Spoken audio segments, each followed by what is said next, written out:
Hello everyone, welcome to the AZ204 certification tutorial brought to you by CloudTag. We will know about the Learning Path 1, Implement Azure App Services Web Apps. Let's get started. So now let's talk about AZ 204 paper. So as I said, AZ 204 is a developing paper that we have in Azure, right? So what is AZ 204? AZ 204 is how you can do development in Azure. So does Azure provide only these services? No, definitely no. Azure has a wide variety of services that they have, right? So before we talk about AZ 204 particularly, let's talk about how Azure is actually managing these things, right? So basically, what is an Azure? Okay, Azure is a cloud provider, right? So what is actually cloud provider? What is actually cloud computing? Right? Anyone knows about it? You can answer them over the chat. Right? So cloud computing is an ideology where they try to ease in the work of administrators. Right? So before cloud computing came into picture, how was the scenarios? If an organization wanted to deploy an application, we all are using multiple applications right now, right? Social media applications.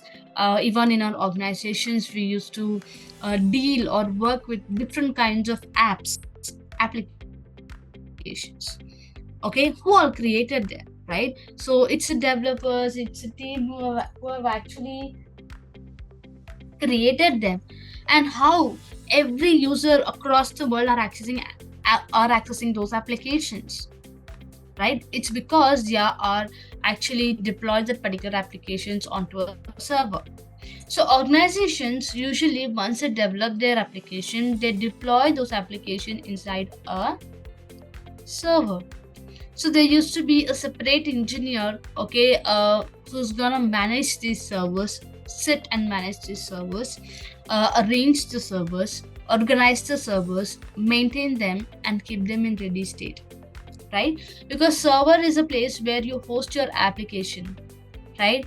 If the server is not good, then application would fail. If the server is not compatible, then application would not work fine, and then it's gonna affect the business continuity, right?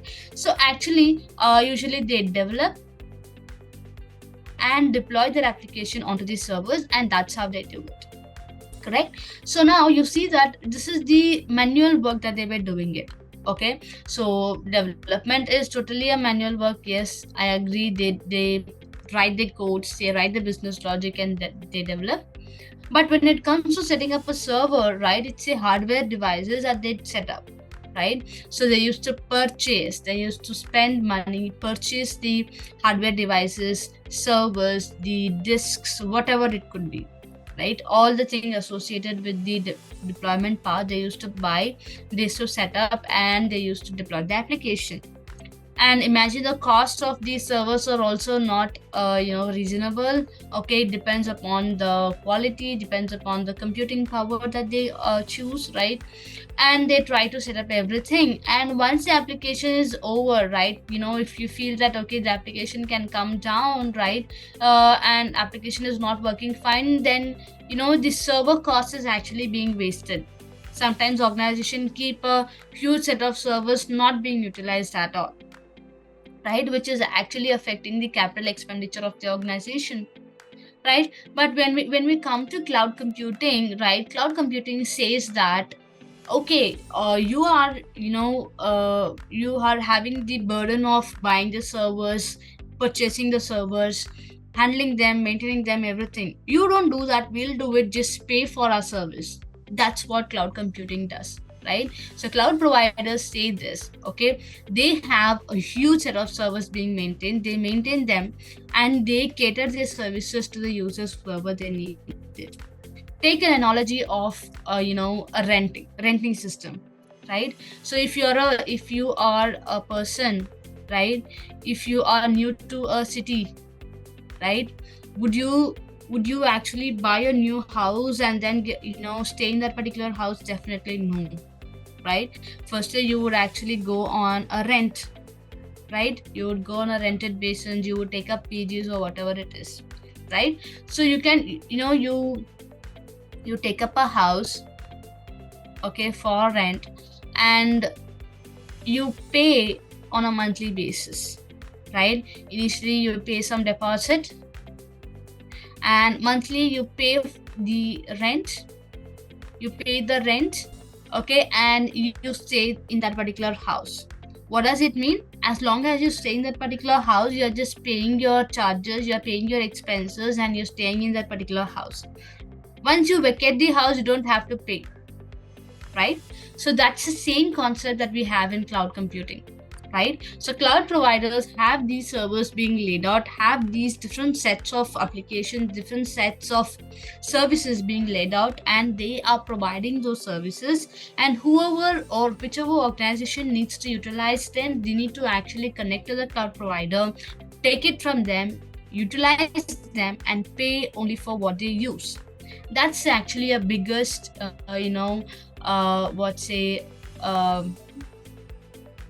a benefit of going with cloud computing, right? So when we just relate it with the traditional methodologies, right?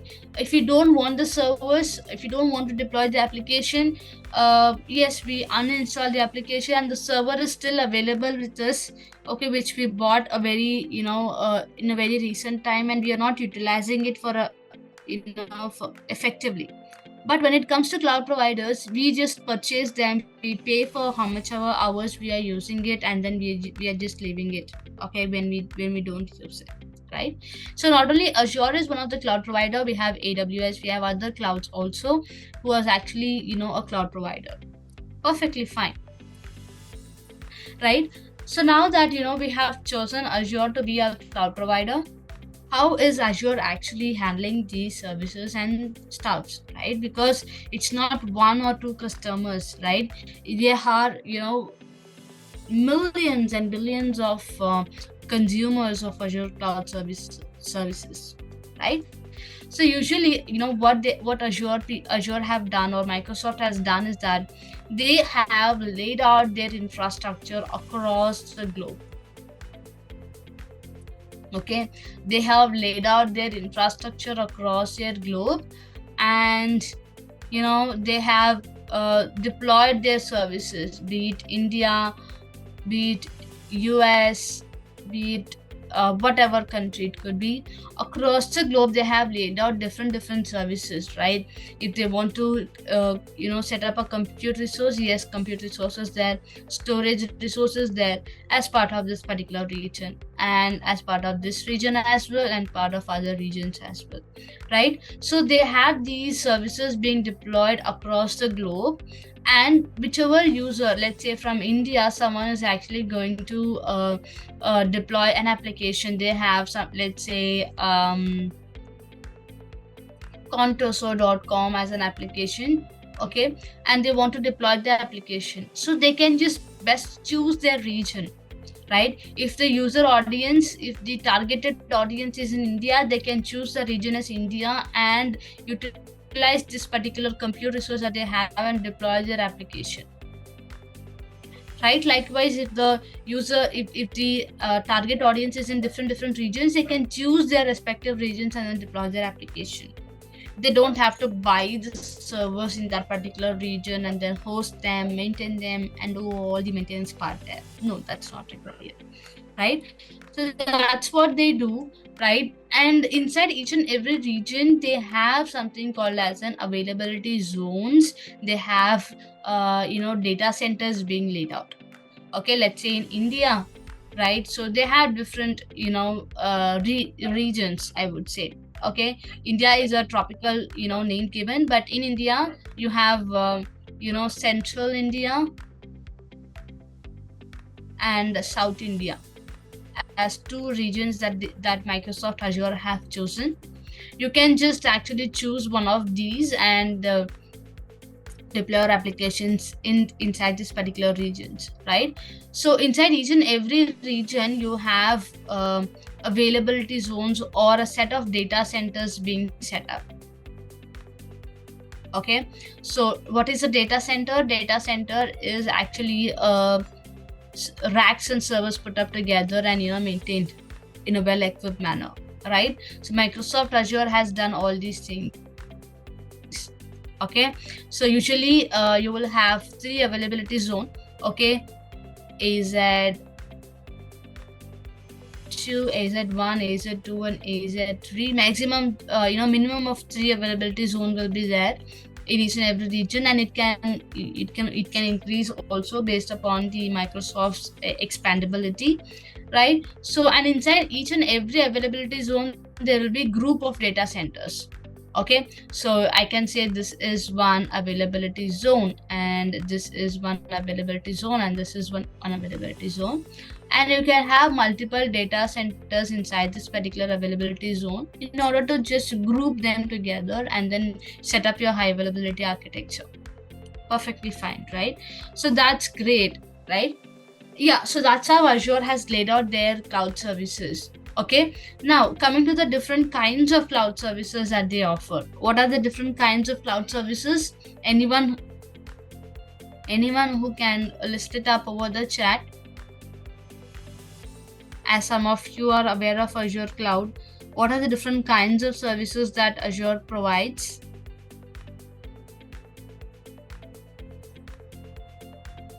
Okay, storage S3, great. So they provide compute services, storage services,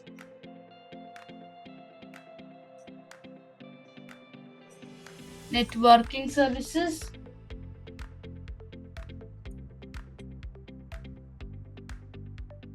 database services, and many more, right? So majorly classifying, these are the 4 that I would classify. Yes, all the answers that you're giving over the chat is also the right one. IoT, analytics, AI, ML, network security, storage, all these things, yes, they are part of this Azure Cloud Services. But we are going to discuss majorly on this 4 topics, right? Because these are the major ones or essential ones that any cloud engineer needs to know, right? So what is computing? What are these compute services? So compute services are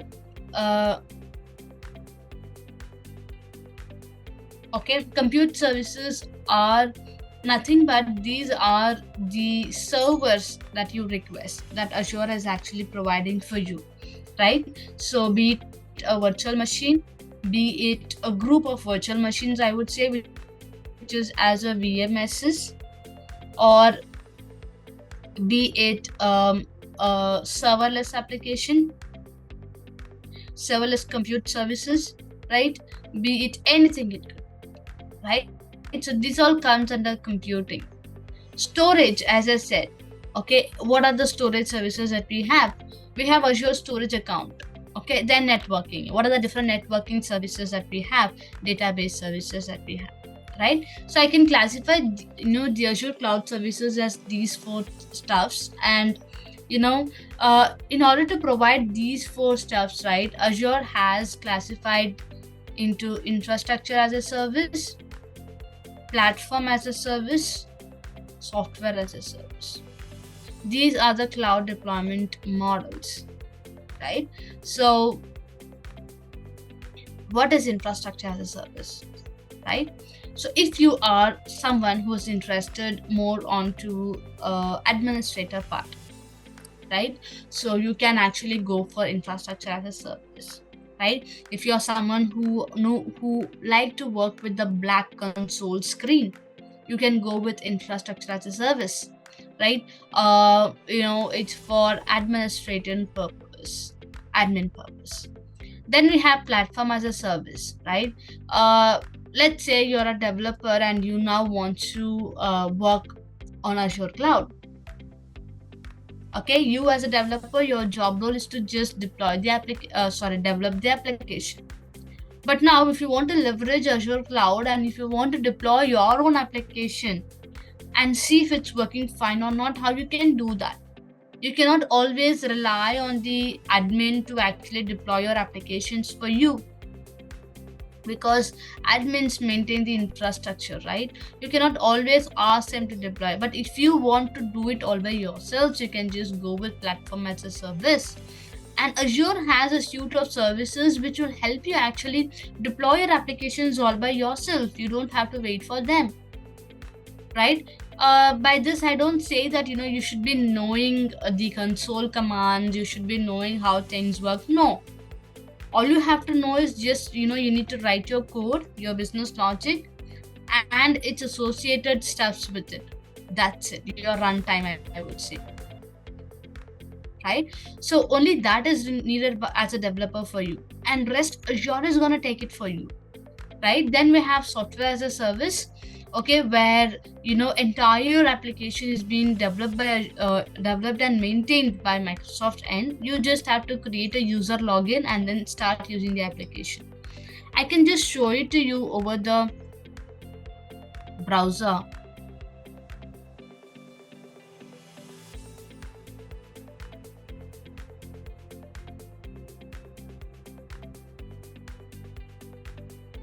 Something like this, yeah. You see this, okay, whenever you set up an application, you have these different layers that you set up to deploy an application. Okay, on site, if it is an on site, you will set up everything: networking, storage, servers, virtualization, OS, all these things you set up by yourself. But when you choose the different computing models that we have, IaaS, PaaS, and services, Microsoft is gonna help you with certain levels. If you go with infrastructure as a service, Microsoft is gonna set up the networking, storage, the servers, virtualization part for you. You as an administrator can choose your operating system, can choose your sorry, I'm sorry.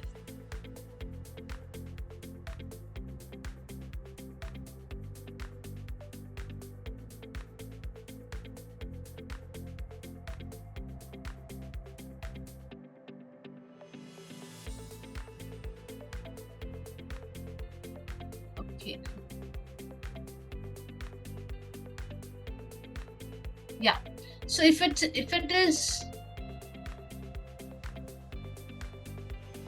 is infrastructure as a service, see all these layers, the green part here is being taken care by the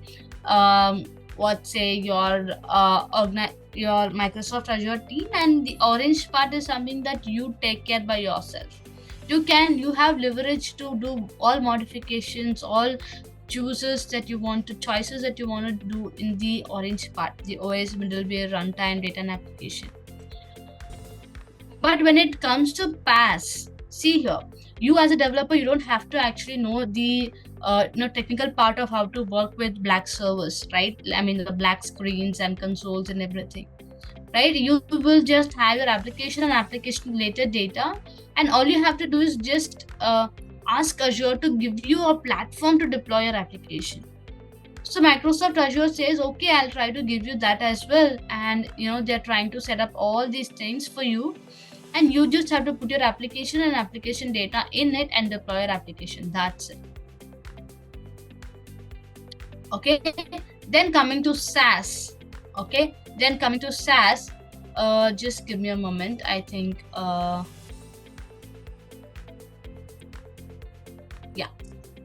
Then coming to SaaS, you see the entire manageability is on Azure side. You don't have any control over it, right? So you just create a login, maybe a username and password, and they just actually create it for you, and they give access based on your subscriptions. Then you access your application. Examples for SaaS would be Office 365, or the Salesforce application, and all these things, right? So today we are going to discuss majorly on platform as a service. Okay, we're going to see the services that are suitable for developers and how they can actually work on it. I hope it's clear. Any doubts or any queries?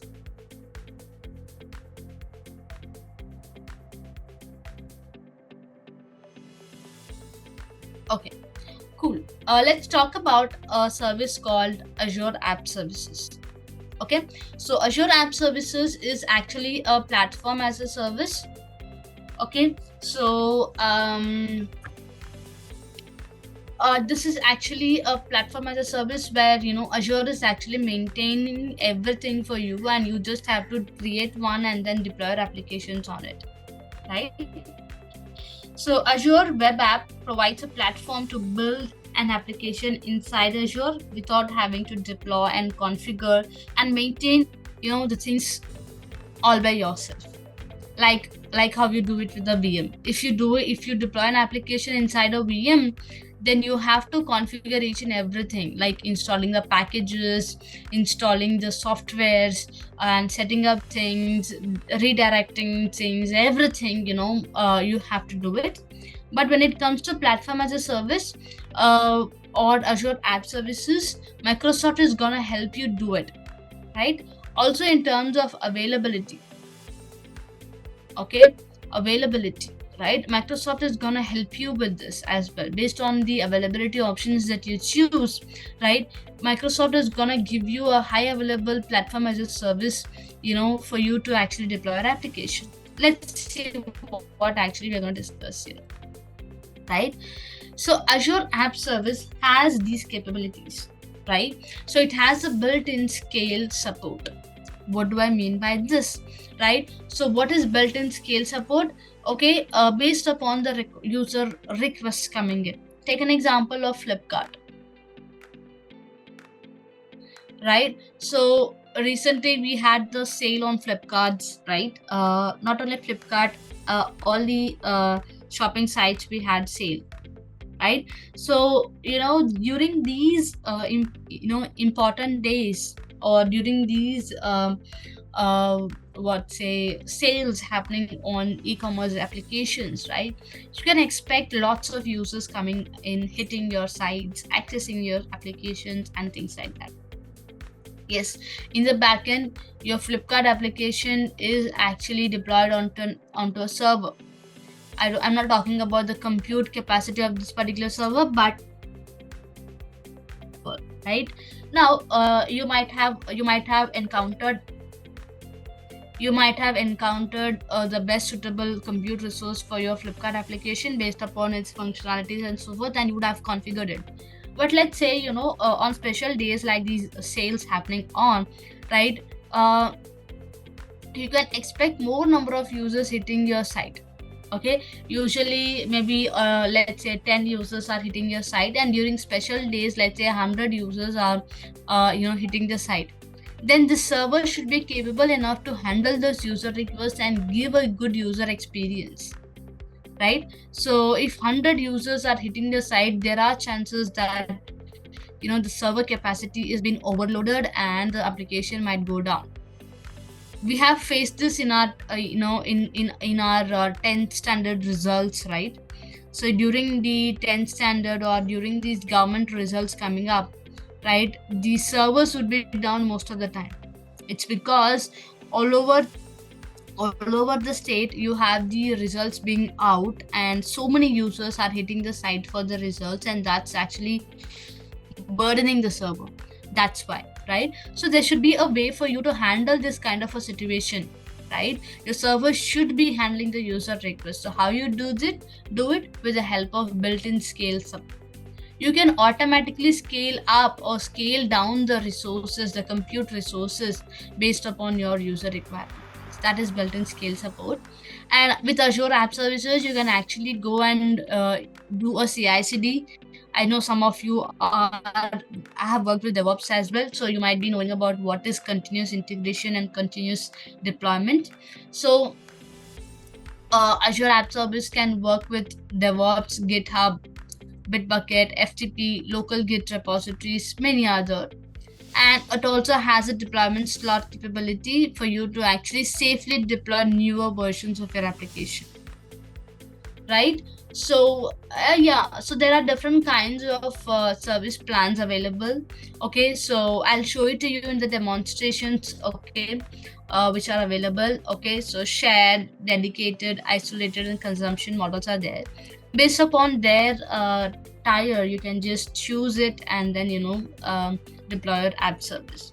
Basically, what is an app service is, okay, so you have a web app. Okay, web app is nothing but it's your application that you have deployed. So to deploy this application, you need to have a computing servers, right? So app service plan, ASP, is actually gonna have these backend compute resources laid up based upon the choices that you make, be it consumption, isolated, dedicated, or shared. Okay, based on these, any one of these that you have chosen, it's gonna set up a suite of service for you. Okay, and then have it there, inside an ASP, and you're going to deploy your application inside these servers. That's what an app service plan is. So any application, any web app needs an associated ASP with it for it to actually deploy its application. Okay, so that's one thing. Let's actually go and create app services and come back. Right, so I'm just gonna open my portal. So just give me a moment, I'll share my screen, portal screen.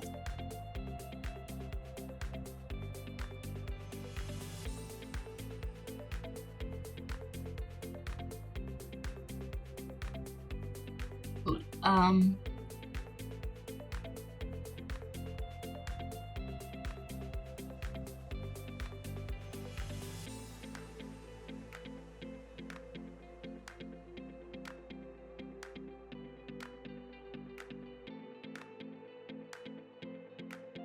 Okay, so for those who are not aware of what an Azure account is, right? So this is the URL that you have to go to, portal.azure.com. Okay, so portal.azure.com is a site where this is a site where you're gonna work with Microsoft Azure.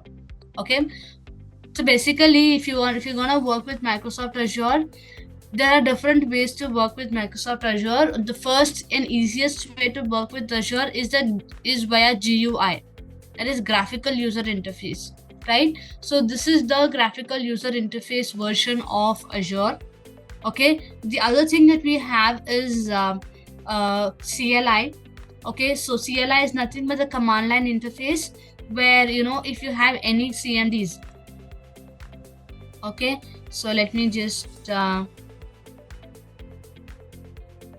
if you have any command prompts like this, and if you want to type in certain commands and then interact with Microsoft Azure, you can install Azure CLI package here.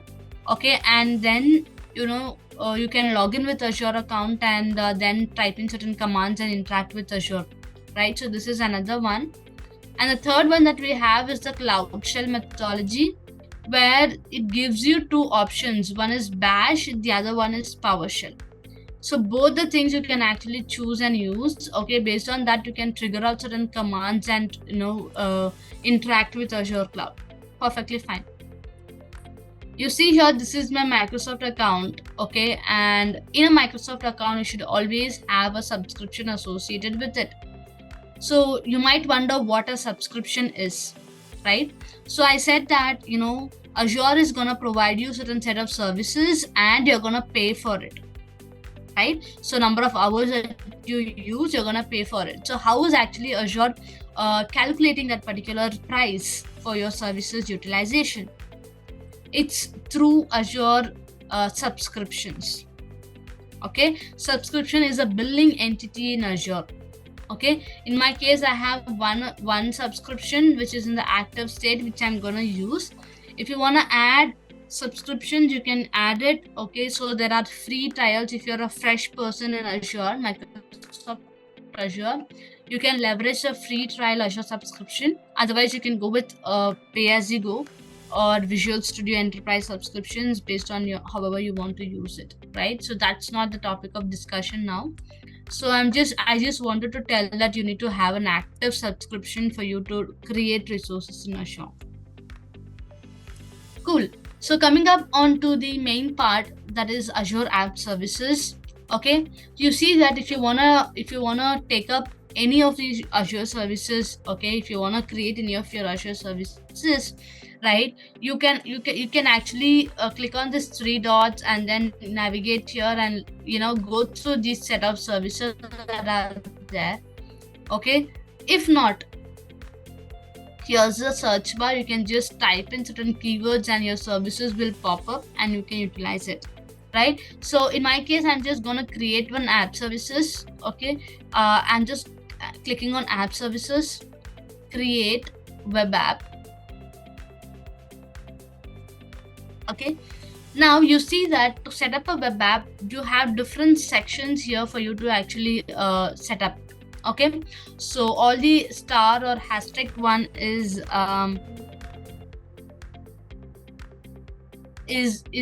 important for you to configure.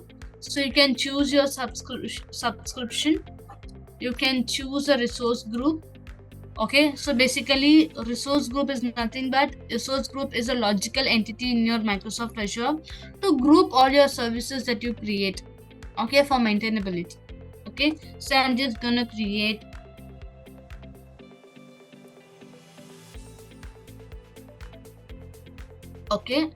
a new resource group. I'm just gonna give a name to my web app.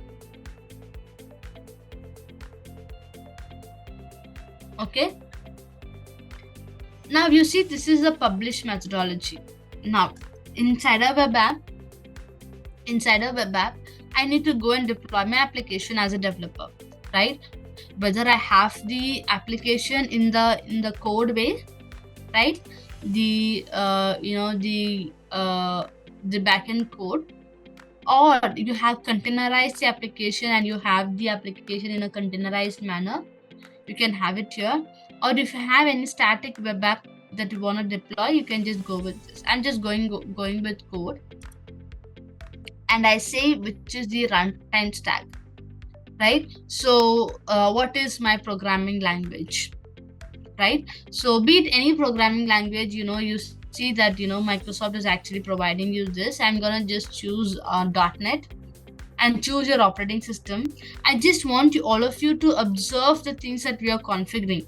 See, we are just telling Azure that these are the things that I want, and Azure is actually provisioning things for you, right? So you can choose the region as well. Okay, so I can choose Central India. And coming to the important aspect, that is the pricing plans. So you can just see here that automatically app service has been created, but not created, it's gonna get created with this particular name. Okay, or if you want to create a new app service plan, you can just choose it, not to worry.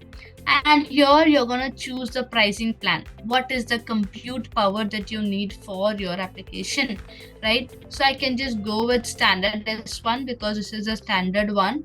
So in S1 you have 100 total ACUs, 1.75 GB of memory, and 1 vCPU available, right? Then coming to the database part, if you wanna set up any database, you can create it. If you wanna do or integrate it with any deployment patterns, you can just do it. See, you have an option to integrate with GitHub. Okay, GitHub Actions, right? Networking part. Okay, if you want to set up certain networking constraints, you can do it here. Then if you want to monitor your application, you can make use of application insights as a service and monitor it. Okay, I'm just gonna keep it yes, and let it get created. And I'm just gonna review and create. So in the review, you can just see the entire configurations that you have made, and Microsoft is giving you an estimated price for it, right? Are you able to see it? Estimated price. This is the estimated price for a month for this particular configuration that I have made, and I can just create. You see that it's not the actual price, but it's just an estimated price. It can vary, go up or down, so based upon the requirement or utilization. So I have triggered the web app creation deployment.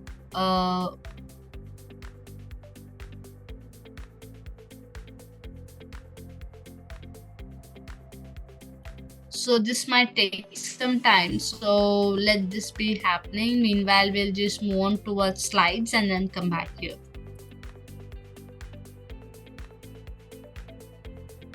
Right, so inside our web app, okay, so there will be certain settings that you can actually make, right?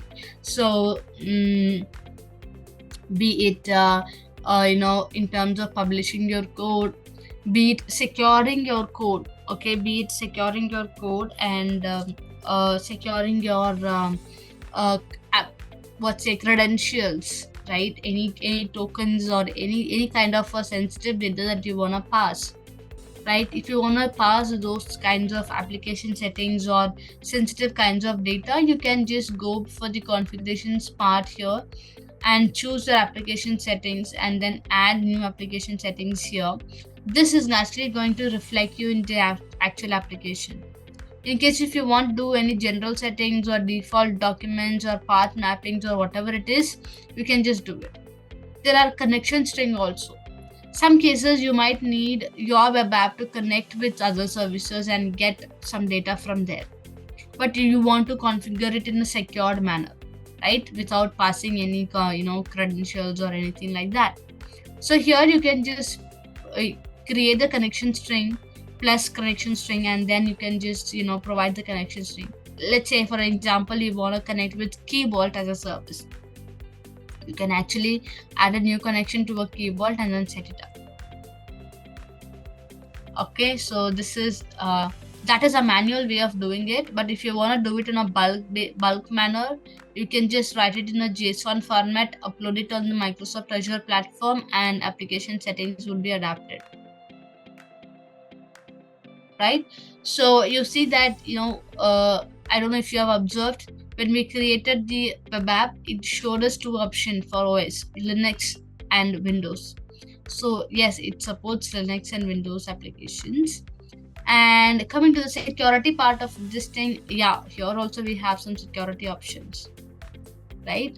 Yes, so let's see if it got created. Yes, it got it. Super.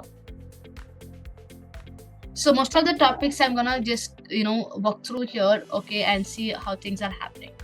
Now that my web app has been created, right? Okay, so I'll just click on browse. See, this is my default web app. Now this is an empty web app, I would say. Okay, it's an empty web app that I would say, right, where nothing is there, but this is the default page that Microsoft Azure has kept, okay, for understanding, right? And if you deploy an application later on, and if you want to check the same page, if you just refresh masterclass-webapp .azurewebsites.net, you can actually view your entire applications coming up here. So that's one best thing. Then you have other options here to stop, restart your applications and all here. Coming back here, okay, I was talking about the configurations, right? So here you have the configurations. Yeah, so here you can add your application settings, general settings, default documents, map, error pages, whatever it could be, you can just add it. Okay, and this is your app service plan. Okay, so you can actually increase or decrease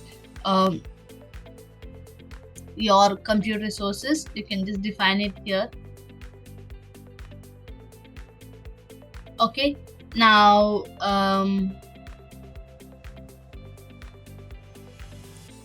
coming back here,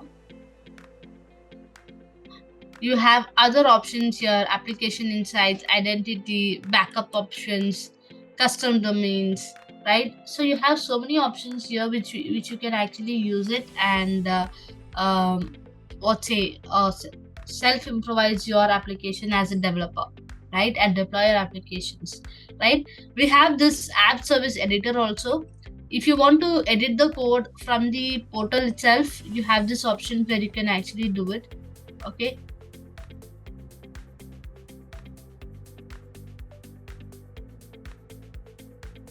It's gonna give you an editor and you can do some slight modifications or anything that you want then and there itself, and then configure things. That's also possible. Any doubts, team? You can just raise it up now. This is loading.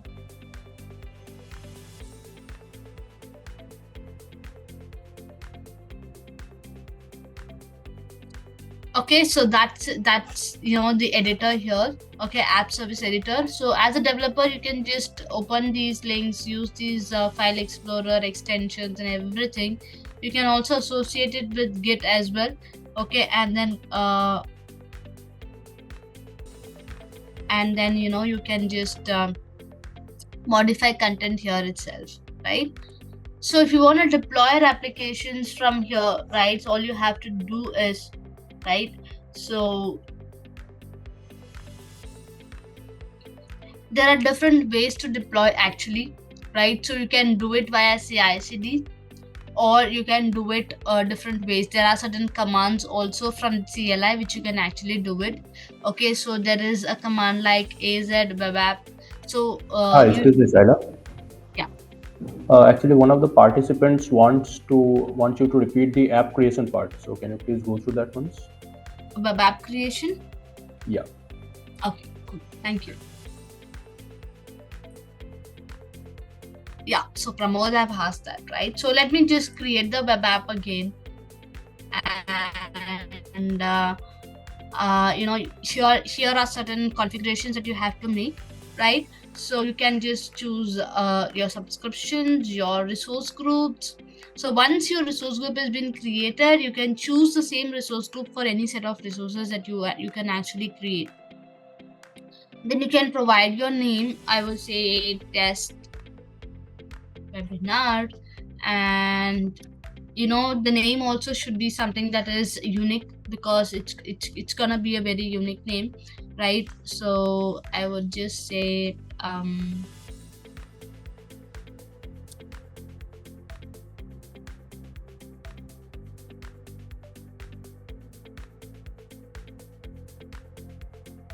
okay, it's there. So you have the publish mode, right? So here is where you have to rethink. Okay, so once a code, if you are for sure confident that it's gonna be code, you can go with code. Otherwise, Docker container or static web app, you can just choose it based on your preferences, based on your requirement, and then set it up, right? So you need to choose all these things: OS, the regions, the ASP, that is your app service plan. So for this app service plan, this is the compute that I have chosen, but if you want to choose any other, you can choose it, but you're going to pay that much, if you're using it, if you have chosen it. Okay, coming to the database, I'm not going to do anything, keep it as default. Deployment also, I'm just going to keep it default. Networking also default. Monitoring also default. And review and create. That's how you actually go create a web app. Once you create a web app, you get this particular web app page. Okay, and you can notice that the web app endpoint URL will be your web app name .azurewebsites.net. Okay, so that's important thing that you can actually do, right? Coming to the triggering part of web app, right? How you can go and deploy your application onto a web app, right? So there are different ways. Okay, you can do it from the portal, right? Or you can implement via CI/CD pipeline. So what you can do in CI/CD pipeline is that